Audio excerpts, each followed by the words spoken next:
अस्सलाम वालेकुम नाजरीन, आप देख रहे हैं नया पाकिस्तान और मैं हूं शहजाद इकबाल। 2 रोज पहले लाहौर हाई कोर्ट ने परवेज इलाही को बतौर चीफ मिनिस्टर बहाल कर दिया है और यह कहा है कि 11 जनवरी से पहले आप असेंबली तहलील नहीं कर सकेंगे क्योंकि परवेज इलाही ने इस बात की अंडरटेकिंग दी है। लेकिन पाकिस्तान तहरीक इंसाफ कॉन्फिडेंट है कि एतमाद का वोट ले लिया जाएगा और इसके बाद असेंबली तहलील कर दी जाएगी। मोनिस इलाही भी ये कह रहे हैं, परवेज इलाही भी ये दावा कर रहे हैं। आज इमरान खान ने सहाफियों से गुफ्तगू की है, ज्यादातर गुफ्तगू ऑफ द रिकॉर्ड थी, लेकिन इमरान खान ने भी ये वाज़ेह किया है कि 11 जनवरी से पहले एतमाद का वोट ले लिया जाएगा और इसके बाद असेंबलियां तहलील कर दी जाएंगी। इमरान खान ये भी समझते हैं कि एक मरतबा असेंबली तहलील हो गई तो मामलात आम इंतखाबात की तरफ जाएंगे। कल उन्होंने ये भी कहा था कि उनको लगता है कि मार्च अप्रैल तक इंतखाबात हो जाएंगे। अहम बात यह कि इमरान खान से आज ये भी सवाल हुआ कि आपके इत्तेहादी काफ लीग के साथ सीट एडजस्टमेंट के हवाले से क्या मामला चल रहे हैं, तो इमरान खान ने इस पर कोई वाज़ेह जवाब नहीं दिया। लेकिन उससे पहले शफकत महमूद ये बता चुके हैं कि पाकिस्तान मुस्लिम लीग काफ से 30 सूबाई असम्बलियों पर और 15 कौमी असम्बलियों की नशिस्तों के हवाले से बात चल रही है। ये शफकत महमूद साहब ने कहा था, लेकिन कल हमारे प्रोग्राम में मोनिस इलाही साहब ने कहा कि नंबर्स पर कोई बात नहीं हुई है। लेकिन उनका यह भी कहना था कि पिछले इलेक्शन के मुकाबले में इस मरतबा काफ लीग का सीट एडजस्टमेंट में शेयर ज्यादा होगा, क्योंकि वो कहते हैं कि इस मरतबा पॉलिटिकल पार्टीज के दरमियान नेगोशिएशन होगी, जबकि 2018 में किसी और के कहने पे सीट एडजस्टमेंट हुई थी। से बात ज़रूर हुई थी हमारी। हमने कहा जी कि ये असेंबली टूट जानी है तो इसकी सीट एडजस्टमेंट हमें करनी चाहिए। उन्होंने कहा बिल्कुल करनी चाहिए। उन्होंने फॉरेन कमेटी बना दी। तो नंबर पे कोई इस वक्त बात नहीं हुई है? नंबर्स पे अभी तक कोई बात नहीं, क्योंकि 2018 में 7 सीट पे आप लोगों ने एडजस्टमेंट की थी और 4 कौमी असेंबली की थी, तो मोरलेस उतना ही होगा या ज़्यादा शेयर मांगेंगे इस पर? तो नहीं, इस बारी तो हालात डिफरेंट होंगे क्योंकि इस बारी पॉलिटिकल लोग और पॉलिटिकल लोग कर रहे हैं, बीच में कोई और नहीं बैठा हुआ। क्योंकि लास्ट टाइम 2018 में बीच में बैठे थे लोग और जिन्होंने सेटलमेंट कराई। लोग ऐसे बैठे हुए थे कि मुझे इलेक्शन ही नहीं दिया लोगों ने। मुझे कहते रहे जी ये तो पीटीआई की सीट है। अच्छा, आपने कहाँ से लड़ना? मैंने कहा जी कि मेरी फैमिली की सीट। आप समझते हैं कि उस वक्त भी आपको ज़्यादा सीटें मिलनी चाहिए थी? वैसे जाहिर, अब देखिए मैं खुद इलेक्शन नहीं लड़ा। हाँ, उन्होंने साजिद को नहीं लड़ने दिया, इन्होंने और काफ़ी सीटों पे इलेक्शन नहीं लड़ने दिया। तो मोनिस इलाही ने कल हमारे प्रोग्राम में कहा कि सीट एडजस्टमेंट के हवाले से बात हो रही है, नंबर पर अब तक बात नहीं हुई है, लेकिन यह वाज़ेह कर दिया कि 2018 के मुकाबले में हमारा शेयर ज़्यादा होगा, क्योंकि 2018 में पॉलिटिकल पार्टीज सिर्फ नहीं बैठी थी, बीच में कोई और भी बैठा था और उनकी वजह से हमें कम शेयर मिला। और वो कह रहे हैं कि खुद मैं 2018 का इलेक्शन नहीं लड़ सका था। तो अब देखना है कि सीट एडजस्टमेंट का मामला कहाँ जाकर रुकता है। नून लीग लाहौर हाई कोर्ट के 2 दिन पहले के फैसले के हवाले से पहले उन्होंने इत्मीनान का इजहार किया, लेकिन कल फिर उन्होंने ये वाज़ेह कर दिया कि ये मुमकिन नहीं है कि आप इंटरिम रिलीफ की शक्ल में अल्टीमेट रिलीफ दे दें। यह भी कहा कल साद रफीक साहब ने, जो सीनियर रहनुमा नून लीग के, कि नजरिया ज़रूरत ऐसा लगता है कि अब तक दफन नहीं हुआ है और नून लीग ने कहा है कि हम इस फैसले को चैलेंज करेंगे क्योंकि इसमें हमें खामियां नजर आती हैं। ये क्या मामला है, इस पर हम बात करेंगे। इस वक्त हमारे साथ मौजूद हैं नून लीग के सीनियर रहनुमा मलिक अहमद खान साहब।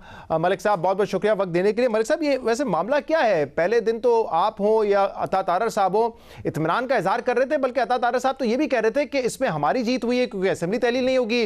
परवेज इलाही साहब भी चाहते थे असेंबली तहलील ना हो, उनकी भी जीत हुई है। इमरान खान का नुकसान हुआ है, उन्होंने लूज किया है। लेकिन अब आप कह रहे हैं कि लाहौर हाई कोर्ट का जो फैसला है उसको चैलेंज किया जाएगा, उसमें खामियाज मौजूद हैं। जी शहजाद, आपका बहुत शुक्रिया। देखिए, बुनियादी जो कोर्ट में जब फैसला पहले दिन अनाउंस हुआ तो उसमें गालिबन तासुर ये था कि जो वकला की और बेंच की आपस में बातचीत और सवाल जवाब हो रहे थे, तो उसे ये तासुर मिल रहा था कि गवर्नर का जो हुक्म है जिसमें उन्होंने ये कहा है कि आप एतमाद का वोट लें, तो ज्यादा बात उसके गिर्द घूम रही थी और सवाल ये था कि क्या गवर्नर का हुक्म के एतमाद का वोट लिया जाना जरूरी है? जब गवर्नर कह दें तो फिर चीफ मिनिस्टर के लिए उसके अलावा क्या ऑप्शन बचती है? तो इस पैराए में बातचीत थी और गालिबन जब हमने ये पहली बात की तो पहला वक्फा जब उन्होंने दिया तब भी यही सवाल था कि आप अश्योरेंस लेकर आएं और पूछें और सवाल करें। 2 बातें रखें कि एक एज लॉन्ग एज जब तक वो एतमाद का वोट नहीं लेते उस वक्त तक असेंबलीज की रेसोल्यूशन की एडवाइस नहीं देंगे और दूसरा एतमाद का वोट लेंगे। तो लेकिन जब हुक्मनामा सामने आया तो उसमें गालिबन ये बात सामने आई कि जो आर्टिकल 130 सब आर्टिकल 7 की जो कॉन्स्टिट्यूशनल कमांड है उसके मुतालिक कोर्ट ने कोई बात वजाहत के साथ नहीं लिखी। अगर तो अदालत अपने हुक्म में ये लिखती कि क्योंकि ये 130(7) का ऑर्डर जारी हो चुके हैं और उसकी कंप्लायंस जरूरी है, तो फिर उस फैसले पर एतराज ना होता। तो उस एक पहलू को गालिबन जब फैसला लिखा गया तो उसके ऊपर कोई ज्यादा तफसील से रोशनी नहीं डाली गई। तो इस बुनियाद पर हम समझते हैं कि ये एक सुकम रह गया है और इस सुकम को सुप्रीम कोर्ट में जाकर उस पर क्लैरिटी आनी चाहिए। जी मलिक साहब, लेकिन ये तो ऑनगोइंग मैटर है ना। 11 जनवरी को जब समाअत होगी तो तमाम फरीकैन को इसमें नोटिस जारी किए गए हैं, तो उस वक्त फिर ये देखा जाएगा कि 137 के हवाले से अगर कोई चीफ मिनिस्टर नहीं लेता एतमाद का वोट तो क्या उसको डिनोटिफाई किया जा सकता है। ये सारे मामला तो ऑनगोइंग है ना, ये तो लाहौर हाई कोर्ट की समाअत तो इस हवाले से जारी है अभी। जी ये देखिए, जब ये सवाल तो जरूर रहेगा कि अगर एक इंटरलोक्यूटरी यानी एक ऐसा ऑर्डर जिसको भी एक इंटरम ऑर्डर कहा जा सकता है तो उस पे एपेलेट ज्यूरिसडिक्शन में जाना, लेकिन जब एक पिवटल क्वेश्चन जो बुनियादी सवाल है वो एड्रेस ना हुआ हो तो फिर, क्योंकि ये एक आईनी मसला है और ये कोई फैक्ट्स की बात नहीं है, ये बात ये है कि आइन क्या कहता है। आइन ये कहता है कि जब गवर्नर साहब ये समझ लें, और ये इख्तियार कुली तौर पे आइन उन्हीं को देता है कि अगर गवर्नर साहब ये समझ लें कि वजीर आला के पास इख्तियार नहीं और उसकी वजूहात हों, और अपने ऑर्डर से पहले वो वजूहात वो कम्युनिकेट करते हैं चीफ मिनिस्टर के साथ कि इन रीजंस पर मैं ये समझता हूँ, तो कोई ऐसा चैलेंज उन रीजंस पर नहीं किया गया। वो रीजंस जो हैं either they have been taken as an admitted position कि ये रीजंस मौजूद हैं, और फिर उसके बाद अगर उसकी बात ना की जाए और अदालत की तरफ से ना की जाए तो वो सवाल मजीद वजाहत मांगता है। तो इस नजर से हमारी ये राय है, और हमने अपने वकला के साथ भी मुशावरत की है, अपनी पार्टी लीडरशिप को भी हमने असिस्ट किया है कि ये 130(7) का मसला था जिसके ऊपर अदालत को ये बात करनी थी। डिसोल्यूशन का पहलू कि वो डिसॉल्व ना करें, अगर तो वो ऑर्डर सस्पेंडेड है और chief minister remains as a chief minister and remains fully as a chief minister, तो फिर ये एक और सवाल उठाता है कि क्या अगर सर मलिक साहब, अब मामला ये है कि तहरीक इंसाफ इल्जाम लगा रही है कि चीफ सेक्रेटरी के ऊपर दबाव डाला गया, वो तो साइन करना नहीं चाहते थे, जबरदस्ती साइन करवाए गए। दूसरी तरफ कल साद रफीक साहब ये कह रहे हैं कि नजरिया जरूर जिंदा है, पिक एंड चूज हो रहा है। वो कह रहे हैं इदारे अपना काम कर रहे हैं लेकिन कुछ अफराद हैं जो कि ये सब कुछ कर रहे हैं। तो मतलब क्या आप लोगों को अभी भी शक है कि सहूलतकारी हो रही है किसी किस्म की? आप तो खुद कहते हैं कि अब तो कोई ऐसा मामला नहीं है, न्यूट्रल हो चुका है इदारा, फिर किसकी तरफ इशारा है आप लोगों का? देखिए, मुझे इस बात का तो बखूबी अंदाजा है कि चीफ सेक्रेटरी ने जो हुक्मनामा नोटिफिकेशन जो उन्होंने जारी किया वो pursuant to the orders of the governor था। तो चीफ सेक्रेटरी के पास तो आइन और रूल्स ऑफ प्रोसीजर के बाद और जो रूल्स ऑफ बिजनेस है उसमें उनके पास गुंजाइश नहीं थी इस हुक्म को, इसके अलावा को और बात करने को तो नोटिफाई करना ही था। अब ये कि उनके ऊपर दबाव था, तो मैं ये समझता हूँ कि आईने पाकिस्तान की कमांड इटसेल्फ इतनी वाजे है कि चीफ सेक्रेटरी ने ये ऑर्डर पास करना ही था, ये नोटिफिकेशन करना था। हाँ, जहां तक सहूलतकारी की बात है तो हमारा एतराज ये है कि अगर बेंच में ये फैसला करते वक्त जो हाईकोर्ट का बेंच है, उस बेंच ने अगर एक बुनियादी सवाल ही तय नहीं किया, तो इस बुनियाद पर ख्वाजा साद रफीक ये कह रहे हैं कि जो बुनियादी सवाल है अगर आप वो एड्रेस नहीं करते तो फिर ये नजरिया जरूरत को जिंदा करने वाली बात है, जो कि लॉजिकली करेक्ट है। अगर आप ये कह दें कि आपने असेंबली नहीं तोड़नी, तो असेंबली का टूटना तो एतमाद के वोट के साथ मुंसलिक ही नहीं है किसी तौर पे। असेंबली के तोड़ने को अगर कोई चीज रोकती है तो वो तहरीक अदम एतमाद है, और तहरीक अदम एतमाद हमने इस सूरत में वापस ले ली कि जब ही स्टूड डी नोटिफाइड तो वो इनफ्रक्चुअस होगी। इस सूरत में तहरीक अदम एतमाद विड्रॉ कर लेगी। अब चीफ मिनिस्टर रिस्टोर्ड है नो। हाँ, लेकिन मलिक साहब, आप चाहते तो अदालत के फैसले का इंतजार कर लेते, फिर आप वापस ले सकते थे अदम एतमाद, लेकिन आपने सुबह ही ले ली और फिर ये फैसला आ गया। लेकिन अब परेशानी किस बात की है? आप लोगों का दावा है इनके पास नंबर्स पूरे नहीं है।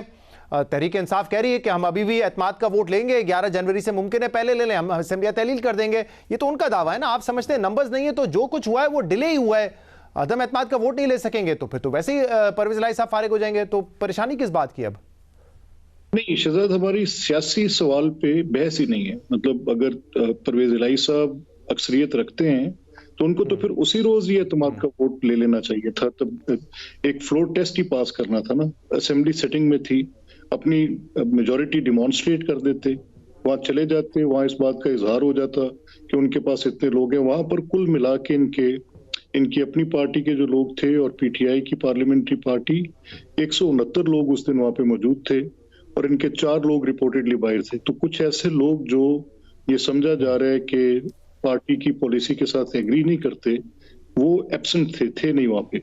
और ये लार्जली हमें पता है, ये सियासी सवाल एक तरफ है, हमें पता है कि एक बहुत बड़ी पार्टी, पार्लियामेंट्री पार्टी इनकी पीटीआई के अंदर इस बात के ऊपर बड़ा अनरेस्ट है कि ये दुरुस्त सियासी फैसला नहीं है।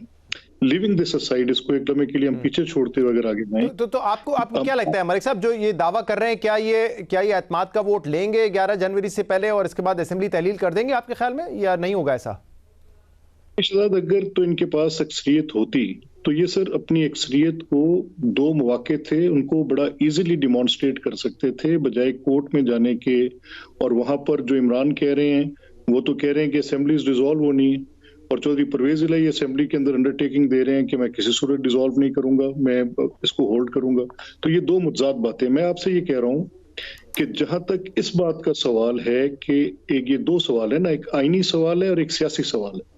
हमारा एतराज वो आईनी सवाल के हवाले से है कि ऑनरेबल लाहौर हाई कोर्ट के इस बेंच ने अगर एक चीज एड्रेस नहीं की तो वो क्या नहीं की, कि अगर गवर्नर साहब ये कह रहे हैं कि आप एतमाद का वोट लें, तो उसके कॉन्सिक्वेंस में जब वो नहीं लेते तो वो डी नोटिफाई होते हैं, उसको तो वो सेट असाइड करते हैं। लेकिन मलिक साहब, इसमें बहस इससे वसी है ना कि क्या, देखें आप लोगों का ये आर्गुमेंट है कि उस वक्त सेशन था, जारी था, तो वक्त क्यों लगाया? आपको पता है रेगुलर सेशन में किसी भी पार्टी के 40-50% होते हैं लोग, सब तो आए हुए नहीं होते, तो एक रीजनेबल टाइम तो देना पड़ेगा ना। मिसाल के तौर पे ये अगर वफाक में इस वक्त हो जाए, प्रेसिडेंट आरिफ अलवी साहब के पास ये इख्तियार मौजूद है कि वो प्राइम मिनिस्टर को एतमाद का वोट लें, अगर वो आपको कहें कि 6 घंटे में एतमाद का वोट लें वरना मैं आपको डी नोटिफाई कर दूंगा, तो ऐसा मामला अगर वफाक में हो जाएगा तो हम एक क्राइसिस में चले जाएंगे ना। तो एक रीजनेबल टाइम अगर मिल जाए चीफ मिनिस्टर को 8-10 दिन का, 15 दिन का, उसमें वो ले लेंगे एतमाद का वोट। वरना यही चीज तो आपके साथ रेप्लिकेट हो सकती है कि one fine day Arif Alvi साहब कहें कि 4 घंटे में एतमाद का वोट लें वजीर आजम, वरना मैं जो हूं डी नोटिफाई कर दूंगा उनको। यहाँ सूरत थोड़ी सी डिफरेंट है। देखिए ना, इसके लिए इंटेंट डिमॉन्स्ट्रेट करनी है। अगर मुझे प्रेसिडेंट कहते हैं कि आप एतमाद का वोट लें, तो मुझे अपनी इंटेंट डिमॉन्स्ट्रेट करनी है ये कहकर कि दुरुस्त है अगर वो डेट एंड टाइम फिक्स करते हैं। अनरीजनेबिलिटी 6 घंटे में तो हो सकती है, लेकिन इन 48 आवर्स कोई अनरीजनेबिलिटी नहीं थी। और उसमें ये एक बड़ी इंपॉर्टेंट पॉइंट जो है वो ये है, जो मैं आपसे अर्ज कर रहा था कि उस पहली बात के 2 हिस्से हैं। एक हिस्सा तो वो कॉन्सिक्वेंस था जिसको कोर्ट ने एड्रेस किया, और वो एक हिस्सा जिसकी वजह से ये सारी बात हुई उसको कोर्ट ने एड्रेस नहीं किया। यानी गवर्नर साहब का ये तकाजा करना चीफ मिनिस्टर से कि आप एतमाद का वोट लें, इस पहलू के ऊपर अदालत ने रोशनी नहीं डाली और किसी किस्म का कोई ऐसा उसका कोई उसकी इंटरप्रिटेशन भी नहीं की कि वो कैसे उनको लेना चाहिए था या नहीं लेना चाहिए था। हाँ, ये उन्होंने जरूर कहा कि डी नोटिफाई जो किया उसको हम मुअत्तल करते हैं, मनसूख नहीं मुअत्तल करते हैं, सस्पेंड किया। और उसके साथ उन्होंने ये भी कहा कि इतने अरसे तक आप जब तक इसकी तारीख है एडवाइस नहीं भेजेंगे।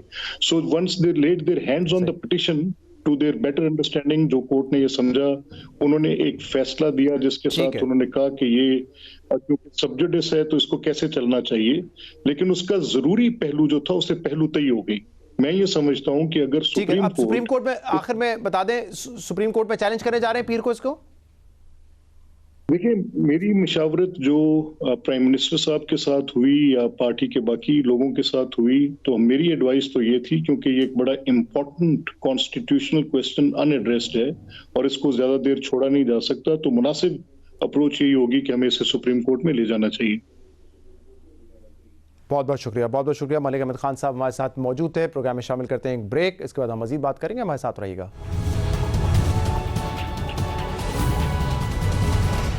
वेलकम बैक नाजरीन। साबिक वजीर आजम इमरान खान आखिर इस्टेब्लिशमेंट और एजेंसी से चाहते क्या है, क्योंकि उनके इस्टेब्लिशमेंट से मुतालिक जो बयानात हैं वो मुसलसल बदलते रहे। उनका जो बयानिया है उसमें तजाद रहा है और अब ये वाजे होता जा रहा है कि इस्टेब्लिशमेंट से मुतालिक जो इमरान खान का नज़रिया है उसमें खामी मौजूद है। इमरान खान कभी कहते हैं कि इस्टेब्लिशमेंट न्यूट्रल क्यों हो गई, कभी उनको ये ताने दिए जाते हैं कि इस्टेब्लिशमेंट न्यूट्रल हो गई, और कभी इमरान खान ये कहते हैं कि इस्टेब्लिशमेंट को सियासत से दूर रहना चाहिए। और अब एक हालिया बयान में इमरान खान ने यह कहा है कि इस्टेब्लिशमेंट का जो सियासी और इंतज़ामी किरदार है उसको मज़ीद वसी होना चाहिए। जो एहतसाब का अमल है वो ISI को सौंप देना चाहिए। ये वाहिद हल है पाकिस्तान में करप्शन खत्म करने का और पाकिस्तान को इस दलदल से निकालने का। अब इसमें मसला ये है कि इमरान खान साहब जो बात कर रहे हैं, ऐसा नहीं है कि पाकिस्तान में वो कभी हुआ नहीं है। पाकिस्तान की तारीख इससे भरी पड़ी है कि कैसे एस्टैब्लिशमेंट की सियासत में मदाखलत रही है और ख़ास तौर पे एहतसाब के अमल में मदाखलत रही है, जिसकी वजह से आज तक पाकिस्तान में सही मानों में एहतसाब नहीं हो सका है, बल्कि एहतसाब जो है हमेशा वो पॉलिटिकल विक्टिमाइजेशन के तौर पर इस्तेमाल किया गया है। और इसीलिए माजी में सिविलियन हुकूमतें, मुख्तलिफ पार्टीज जो हैं वो इस्टेब्लिशमेंट के सियासत में किरदार के खिलाफ बात करती रही हैं, उस किरदार को कम करने की बात करती रही हैं। खुद इमरान खान भी ये कहते हैं कि उनकी हुकूमत इस्टेब्लिशमेंट और एजेंसीज ने गिराई, लेकिन फिर भी इमरान खान साहब चाहते हैं कि इस्टेब्लिशमेंट का रोल रूल ऑफ लॉ को कायम करने में भी हो और एहतसाब के अमल में भी हो। साबिक वज़ीर आज़म इमरान खान कह रहे थे कि ISI को करप्शन ख़त्म करने का रोल देना चाहिए, रूल ऑफ लॉ कायम करना इस्टेब्लिशमेंट का काम होना चाहिए।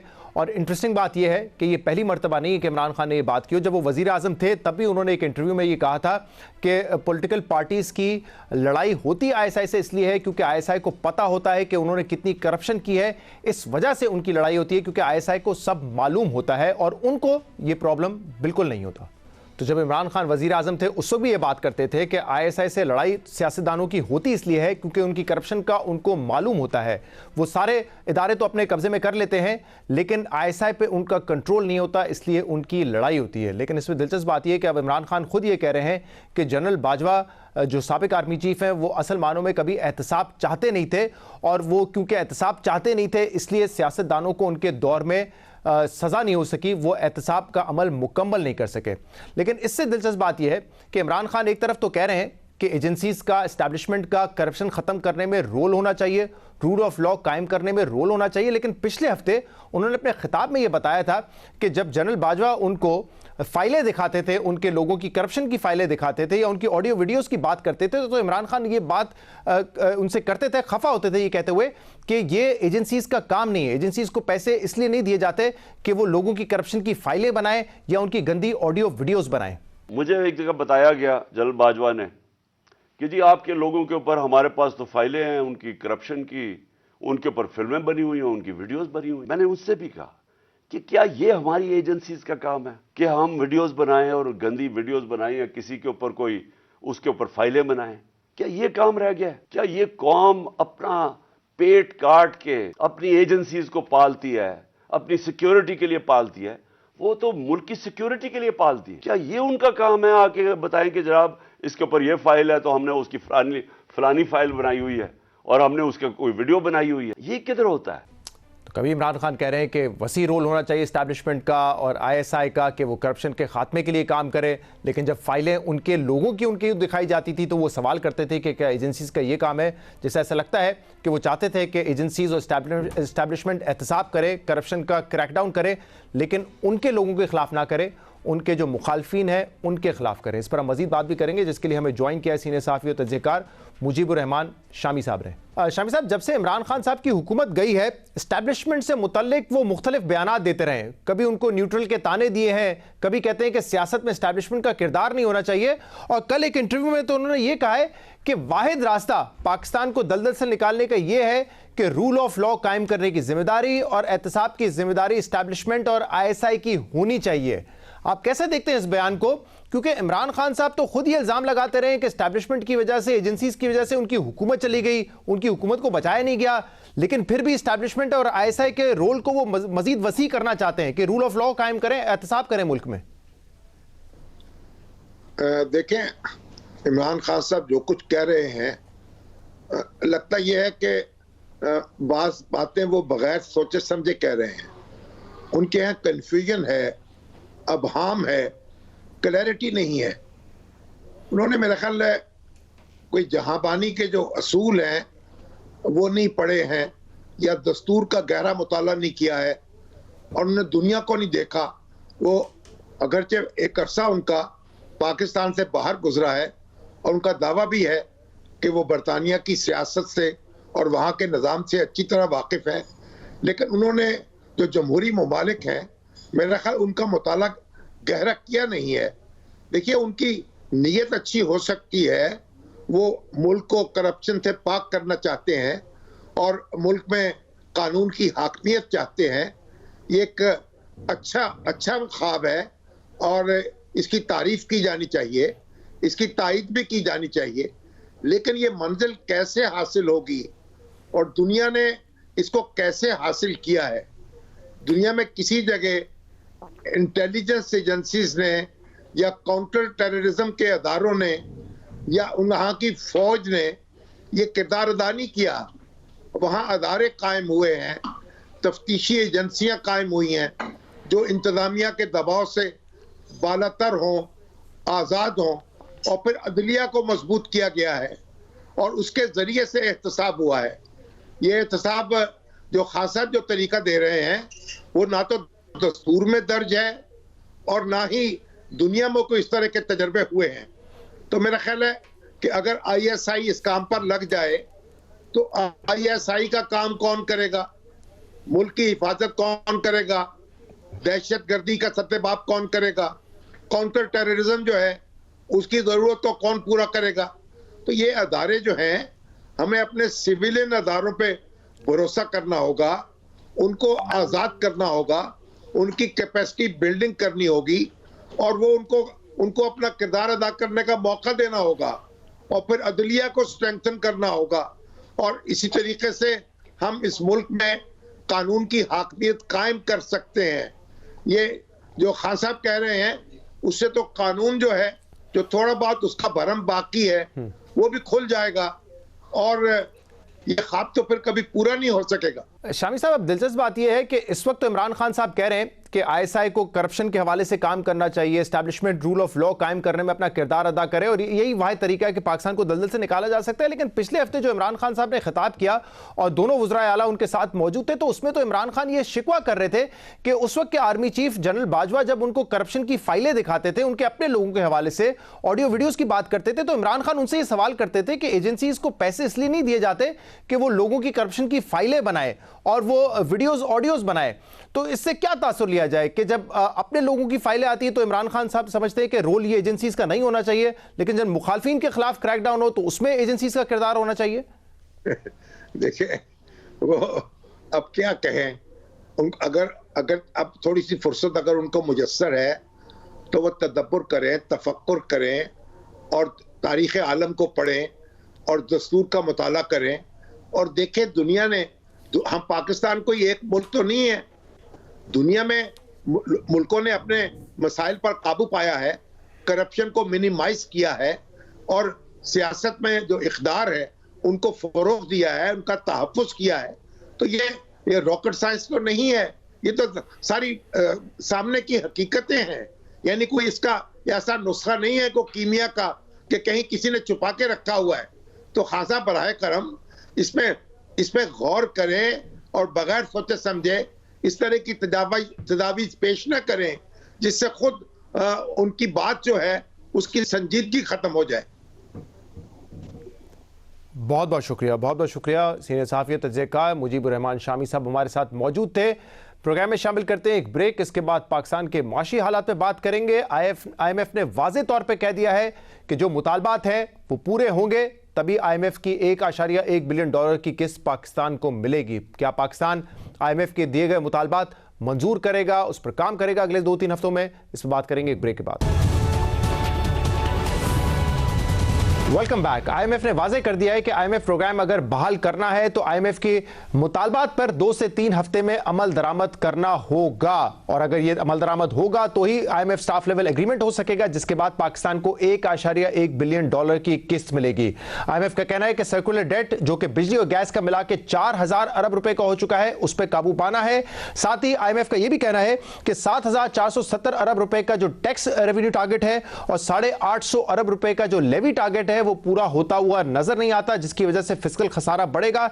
इस हवाले से भी IMF जो है वो कह रहा है कि मजीद टैक्स लगाए जाएं। लेकिन जो सबसे अहम बात है वो ये है कि पाकिस्तान के जो रिजर्व्स हैं वो हर हफ्ते गिरते जा रहे हैं। पाकिस्तान के रिजर्व्स सिर्फ $6.1 अरब के बचे हैं और फाइनेंस मिनिस्टर इसाक डार साहब ने 2 हफ्ते पहले शाहजेब खानजादा साहब के प्रोग्राम में ये कहा था कि अगले 2 हफ्ते के अंदर, अगले 15 दिन में पाकिस्तान को दोस्त ममालिक से $3 अरब मिल जाएंगे और उन्होंने कहा था कि फिर आप मुझसे दोबारा इस पे सवाल कर सकते हैं। क्या दावा किया था इसहाक डार साहब ने, सुनिए। कुछ हैवी पेमेंट्स ड्यू हैं, तकरीबन $3 बिलियन की पेमेंट्स अगले 10 से 15 दिन में पाकिस्तान के रिजर्व में ऐड हो जाएंगी। ये मैं आपको एश्योरेंस दे रहा हूं। आप प्रोग्राम आज रिकॉर्ड कर लें और फिर आप मुझे 2 हफ्ते के बाद पूछ लें, तो $3 बिलियन इसमें ऐड होंगे। और ये बल्कि जो इस वक्त है बॉन्ड की पेमेंट के बावजूद ये अगले 2 हफ्ते में उसको इस लेवल पे यानी क्रॉस करके 9 बिलियन के लेवल पे चला जाएगा। हम किसी फ्रेंडली कंट्री से $3 अरब एक्स्ट्रा डिपॉजिट ले रहे हैं, हमारी बातचीत हो रही है और इंशाल्लाह मिलेंगे। वजीर खजाना इसहाक डार कह रहे थे कि 2 हफ्ते के अंदर हमें दोस्त ममालिक से $3 बिलियन मिल जाएंगे, हमारे रिजर्व्स बढ़ के $9 बिलियन हो जाएंगे और फिर आप मुझसे इस पे पूछ सकते हैं। लेकिन 2 हफ्ते गुजर गए, ऐसा नहीं हुआ है। रिजर्व्स गिर के $6.1 बिलियन हो गए। अहम बात यह कि पहली मर्तबा नहीं है कि इसहाक डार साहब ने यह दावा किया हो। इससे पहले नवंबर के पहले हफ्ते में उन्होंने कहा था कि हमें दोस्त ममालिक से 13 से 14 अरब डॉलर की कमिटमेंट्स मिल चुकी हैं। उस वक्त पाकिस्तान के जो ज़र मुबादला के ज़खायर हैं वो $8.9 बिलियन थे, अब वो गिर के $6.1 बिलियन हो गए हैं। लेकिन ना तो वो 13 से 14 बिलियन डॉलर पाकिस्तान को मिले हैं, ना ही 2 हफ्ते पहले जो उन्होंने कहा था कि $3 बिलियन पाकिस्तान को मिल जाएंगे वो अब तक मिले हैं। क्या सूरत हाल, इस पर हम मजीद बात करेंगे, जिसके लिए हमें ज्वाइन किया है मेहताब हैदर ने। मेहताब साहब, बहुत बहुत शुक्रिया वक्त देने के लिए। कल इस हवाले से आपकी स्टोरी भी थी कि IMF ने कहा है कि जो मुतालबात हैं, 3 मुतालबात वो पूरे किए जाएं और 2 से 3 हफ्ते के अंदर पूरे किए जाएं। तो क्या इससे यह समझा जाए मेहताब साहब कि अब डेडलॉक उसी वक्त खत्म होगा, $1.1 बिलियन की किस्त पाकिस्तान को उसी वक्त जारी की जाएगी जब IMF के मुतालबात को पूरा किया जाए, और क्या सिर्फ 2 से 3 हफ्ते हैं पाकिस्तानी हुकूमत के पास? देखिए, एक ब्रॉडर स्टाफ लेवल एग्रीमेंट के लिए ये जरूरी है कि हुकूमत पाकिस्तान जो है वो 3 से 4 जो इकदामात हैं वो उनको इम्प्लीमेंट करे।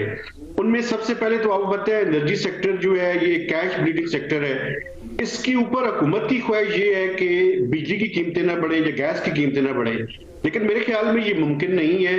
अगर हमने एक सर्कुलर डेट का वाइबल प्लान हुकूमत ने पेश करना है, उसके लिए जरूरी है कि एक तो एफिशिएंसी और गवर्नेंस को इंप्रूव किया जाए, लेकिन टैरिफ के अंदर भी इंक्रीज करना पड़ेगा। एक तो ये इशू है।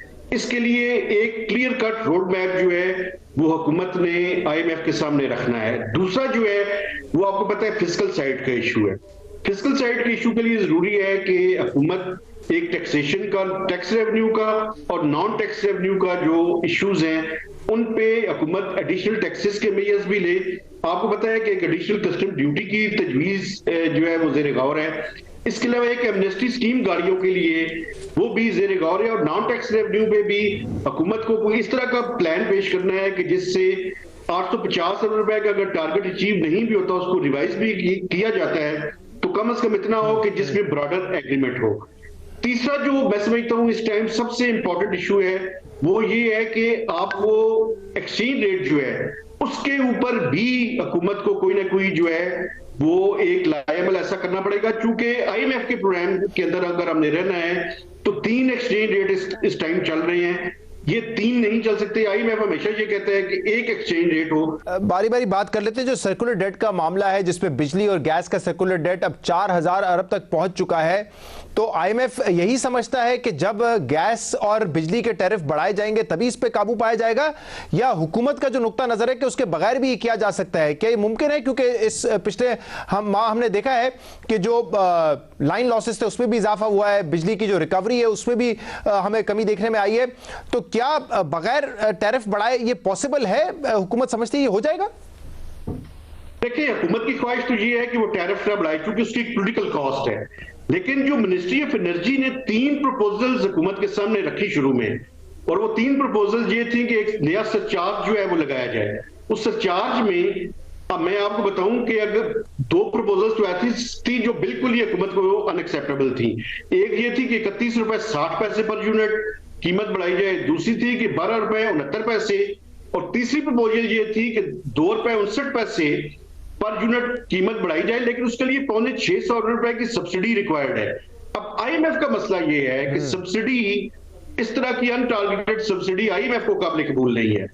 तो मिनिस्ट्री ऑफ एनर्जी को यह कहा गया कि आप इस प्लान को रिवाइज करके लाएं, इस प्लान के अंदर कम से कम सब्सिडी की रिक्वायरमेंट हो, और सब्सिडी की रिक्वायरमेंट के साथ साथ टैरिफ जो है वो अगर इंक्रीज करना भी पड़े तो कम से कम 31 रुपए या 12 रुपए ना हो, उसको कम से कम जो है वो टैरिफ इंक्रीज किया जाए। सही, मेहताब साहब, रिजर्व्स हमारे सिर्फ $6.1 बिलियन के रह गए हैं और अभी हमने सुनवाया भी कि 2 हफ्ते पहले शाहजेब खानजादा साहब के प्रोग्राम में इसहाक डार साहब ने यह दावा किया था कि 2 हफ्ते के अंदर हमें $3 बिलियन मिलेंगे दोस्त ममालिक से, और फिर आप मुझसे सवाल कर लीजिएगा इस पे, वो $3 बिलियन नहीं आए। नवंबर के पहले हफ्ते में कहा था कि दोस्त ममालिक से 12 से 13 बिलियन डॉलर की हमें कमिटमेंट्स मिल चुकी हैं, वो पैसे अभी तक नहीं आए। तो क्या इस वक्त खबर है कि क्या अनकरीब कोई पैसे पाकिस्तान को दोस्त ममालिक से मिलने वाले हैं, जिसका दावा बार बार किया जा रहा है, क्योंकि रिजर्व तो हमारे हर हफ्ते गिरते जा रहे हैं? प्रॉब्लम ये है कि हुकूमत ये दावा तो कर रही है और अभी भी वो बड़े कॉन्फिडेंट है और ये कहते हैं कि दिसंबर के लास्ट वीक में एक फ्रेंडली कंट्रीज से पैसे आने वाले हैं, लेकिन there is a gap between the cup and the lip. जब तक ये पैसे मटेरियलाइज नहीं होते, और अगर ये पैसे मटेरियलाइज ना हुए तो ये क्राइसिस जो है वो ट्रिगर कर जाएगा। एक्सचेंज रेट के ऊपर जो IMF का मौकफ है वो ये है कि अगर आपके फंडामेंटल्स ठीक नहीं है तो आप बुनियादी तौर पे एक्सचेंज रेट को आर्टिफिशियली मैनेज करने की कोशिश ना करें, बल्कि अगर वो डेप्रिशिएट होता है तो उसको डेप्रिशिएट होने दें। बहुत बहुत शुक्रिया, बहुत बहुत शुक्रिया। मेहताब हैदर साहब हमारे साथ मौजूद थे, इस पूरे मुआशी मामले पे अपना तजिया दे रहे थे। प्रोग्राम में आज इतना ही, शो से इजाजत दीजिए, अल्लाह हाफिज।